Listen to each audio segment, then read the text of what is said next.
The vintage look is hot right now. We're going to take you to a collector of Art Nouveau jewelry. These pieces of jewelry were really for the hipsters of the very early 1900s.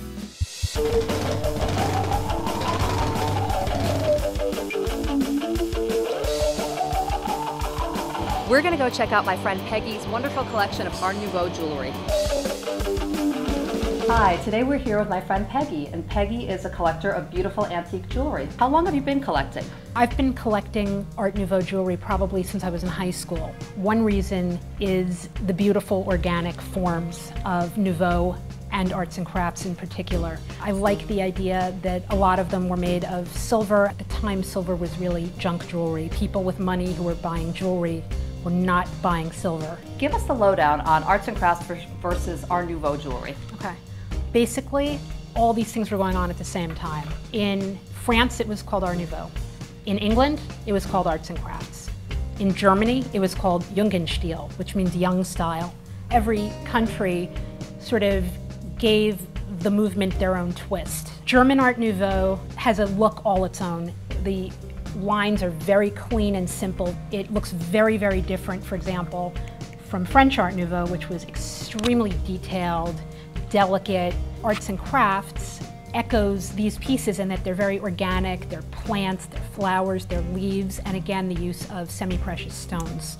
These pieces of jewelry were really for the hipsters of the very early 1900s. These were artists, they were designers, they were people living, much more avant-garde existences. This is an Austrian piece modeled on the Wiener Werkstätte, which was another very avant-garde movement. This piece was really inexpensive on eBay. If you ask 10 people when this piece was from, I'm not sure anybody would say it was from, 1912.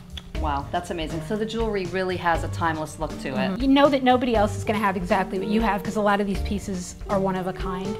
Don't go away. When we come back, Peggy's going to show us how to use vintage pins to achieve a really modern look.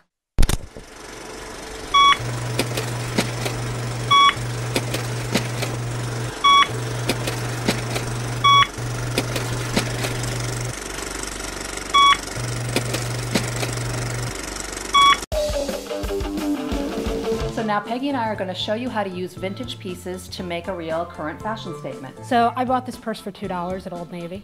I don't really like wearing pins, but I love the idea of taking a really simple bag and accessorizing it, making it look totally individual, totally high-end, and very much custom. Let's go from era to era. This is a Victorian bronze sash pin, probably from about the 1870s. That looks very current to me. Not an expensive piece. Moving to the Art Deco era, you can make a really simple, elegant, clean little statement with a pin like that. How good would that look with a simple, well-cut blue dress? Moving into the 40s, this would be great with a red dress. This would be great on sort of a very glamorous 40s brunette, a Winona Ryder or a Maggie Gyllenhaal.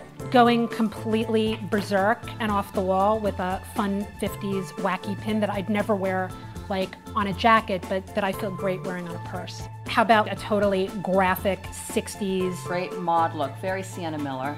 This is stuff you can buy at the most expensive antique jewelry dealer in the world, or you can go to garage sales, flea markets, antique malls, and really find almost any style, any era, and replicate amazing looks.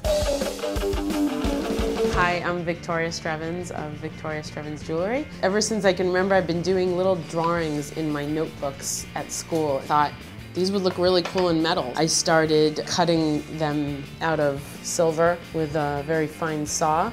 My true love of making jewelry is to find really interesting, funky stones. This is the first piece that I made using a large stone.